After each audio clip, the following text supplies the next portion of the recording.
Theresa May has refused to say how she would vote in a second referendum on the European Union.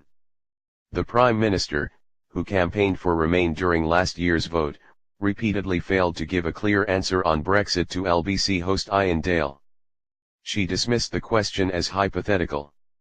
In her first interview since her ill-fated party conference speech, Ms. May also confirmed reports that crunch Brexit negotiations would not take place on Wednesday amid accusations from Brussels that British officials were holding up talks by not being available for meetings. Ms. May said, "I voted Remain for good reasons at the time, but circumstances move on, and I think the important thing now is that we should all be focused on delivering Brexit and delivering the best deal. You are asking me to say, how would I vote in a vote now, against a different background, a different international background, a different economic background?" Pressing her on an answer, Dale referenced Health Secretary Jeremy Hunt, another Remainer in the 2016 referendum, who said he had changed his mind and would vote Leave in the event of another poll. "Why can't you change your mind? You're Prime Minister leading us into Brexit. You can't tell me you'd vote Leave in a referendum," he said. Under pressure, Ms. May said she would approach it the same way she done the original Brexit vote. The Prime Minister said, "I could say I would still vote Remain or I would vote Leave just to give you an answer to that question. I am being open and honest with you. What I did last time round was I looked at everything and came to a judgment, and I'd do exactly the same this time round. But we are not having another referendum, and that's absolutely crucial."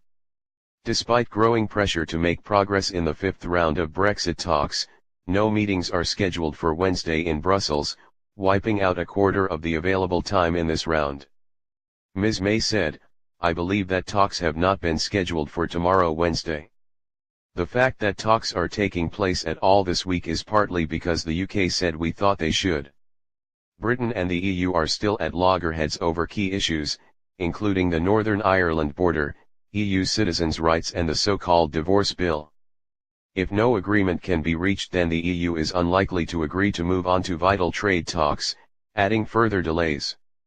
It comes after Ms. May warned the public to prepare for a no-deal scenario in a statement to MPs, where she outlined contingency plans to avoid a meltdown on the border for businesses and travellers. Answering questions from callers, the Prime Minister also admitted she could not guarantee the rights of some 1.2 million UK nationals living in Europe or the future of 3 million EU citizens in Britain if a Brexit deal is not achieved.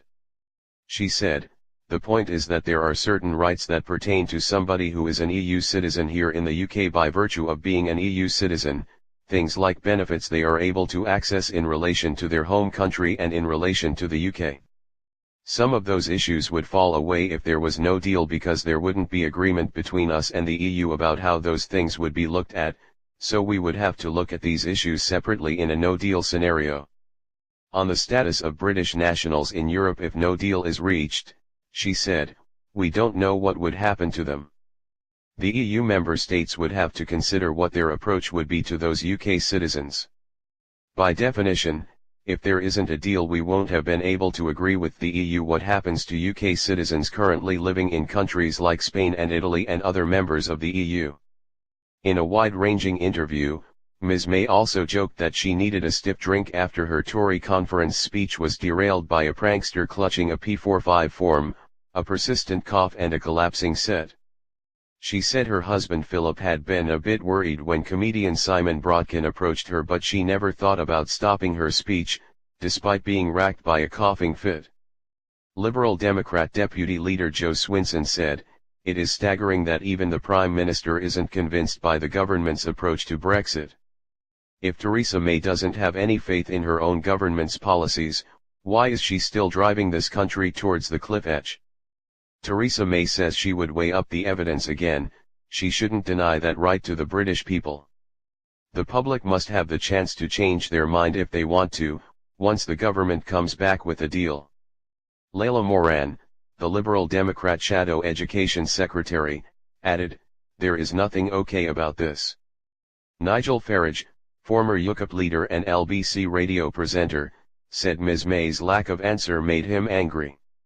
"How can @Theresa_May negotiate Brexit without believing in it?" he wrote on Twitter.